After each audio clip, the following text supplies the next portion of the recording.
Hello everyone and welcome to another video. And today I want to talk about the fact that I love comic books. I have this whole channel, over 50 videos proving that. And for the past few years, I've loved comic books quite a lot. But before that, I really loved video games. Now, that passion has been pretty dormant lately, but now Ragnarok is upon us, and I think it's time to go back. But God of War Ragnarok is still a few days away, well, at least officially. So until then, I figured that in today's video I talk about God of War, the 4 issues miniseries launched in 2018 to coincide with the previous game in the franchise. Because of course it's still about comics. And speaking of comics, stay tuned to the end of this video where I'll announce the winner of my Halloween giveaway and we'll talk more about that. Okay, now back to God of War. I'm gonna be honest, I wasn't a big fan of the original series, the first 3 main games and the 3 spin-offs. Kratos just going through the whole Greek mythology, killing every god that stood in his way. He was such an animal, and it wasn't all that fun. It was, of course, supposed to be. It was action games at its finest, but I just couldn't get into it, especially by the third installment. He really became almost cartoonishly dumb and brutal in a way that, again, to me, it wasn't fun. So when the series soft rebooted in 2018, I gave the series another shot, and I'm happy to say I absolutely loved this installment. I really liked what Santa Monica Studios did with Kratos, how Cory Barlog humanized the character, how they made him actually fight for something meaningful.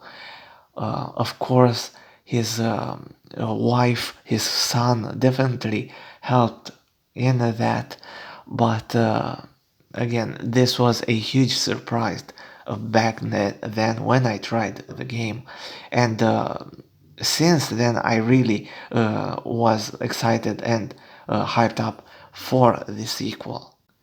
So imagine my surprise just today when I found out, hey, they made comic books for this. So this 4 issues miniseries released in 2018, coinciding with the release of the video game, but Chris Robertson actually returned to the series in 2021 with God of War Fallen God, and I will be doing a review of that. So the story here takes place before the events of the first video game. Kratos' wife is still alive, and we see Kratos trying to adapt to his new life. So the credits here: script by Chris Robertson, art by Tony Parker, colors by Dan Jackson, of course the miniseries published by Dark Horse Comics.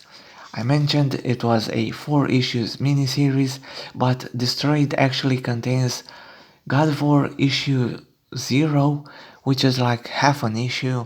I don't know when that first came out. We also get a nice forward by Cory Barlog, if you wanna read it here. And we see here Kratos, like I mentioned, trying to adapt to his new life, fighting by not fighting. It's really nice to see the struggles that he goes through, trying to fight the rage inside him. So every day he goes out in the woods, gets attacked by animals. Here we see a pack of wolves attacking him, and the whole point is him not fighting back, trying to contain his anger, trying not to be the mindless killer that he was in the first series of the games. Of course, every day while trying to do this, he fails miserably. And in this instance, while he did succeed in not attacking the wolves until they tired themselves out, he gets attacked by a couple of trolls and things just don't go very well.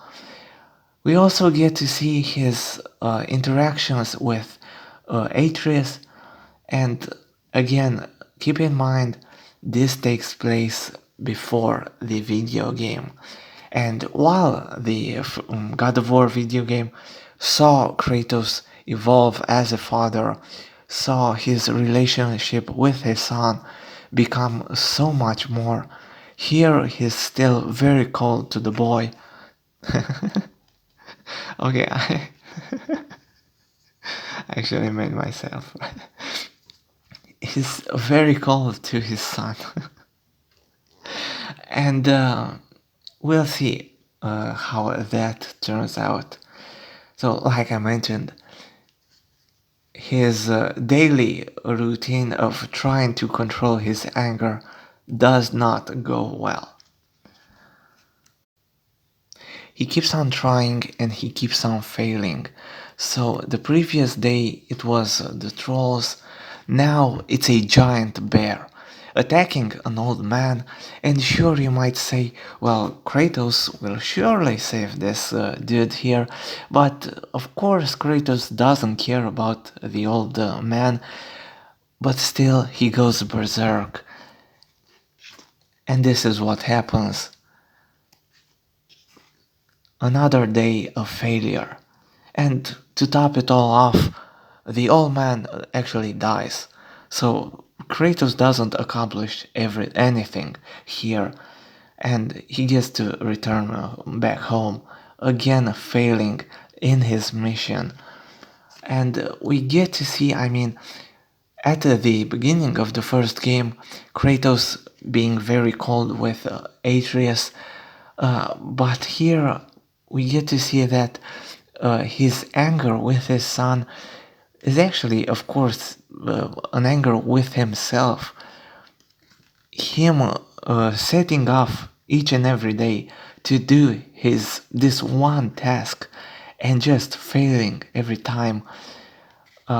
He wants to be better for his son. He doesn't succeed in that and doesn't know how to manage that failure.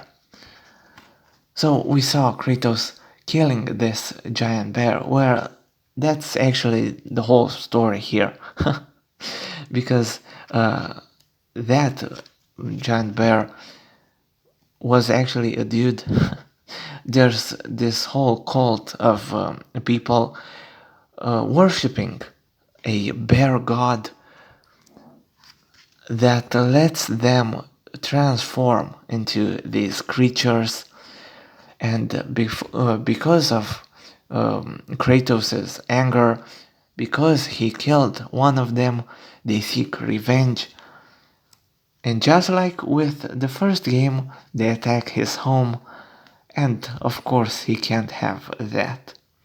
So throughout the story, we'll see Kratos going after these bear people, and in the end, of course, as you can see, just look at this. The dude hugs a giant bear and snaps its back. Just insane stuff. I guess I have to mention the art here. We can see it's not the best thing, the best thing in the world, but it does its job. And especially in the action sequences, it's really nice. I mean, it does show all of the gore and brutality that we can expect out of a God of War series. Again, not the best thing in the world, but really pretty good. And honestly, I was quite happy with it.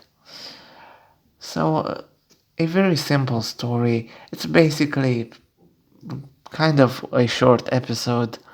Um, it doesn't affect the series all that much, but again, we do see instances of not necessarily character growth because all of that happens within the first game, but we get to see more into the relationship between Kratos and his son. We get to see a bit about his wife, but honestly, that's very little, which is kind of a missed point. Since she's alive here, this would have been such a perfect opportunity to show more of her or more of her relationship with Kratos, but sadly we don't get that. Instead, like I said, we just get Kratos being Kratos and just yelling and murdering. And again, it was a nice little episode. It doesn't affect the story all that much, but it does show the struggle that Kratos has to go through before the first game, and it also shows how, while being very cold to his son, there's still some hope left in him. Of course, he loves Atreus, and of course, the whole point of their relationship is just him trying to be better for his son and hoping that his son will be better himself and won't end up like him. Because again, if this series is anything to go by, Kratos doesn't like himself. I mean, spoilers. But yeah, uh, in the end, I do recommend this. If you can get a hold of this trade, again, since this collects that God of War Zero mini issue, I do recommend you get this.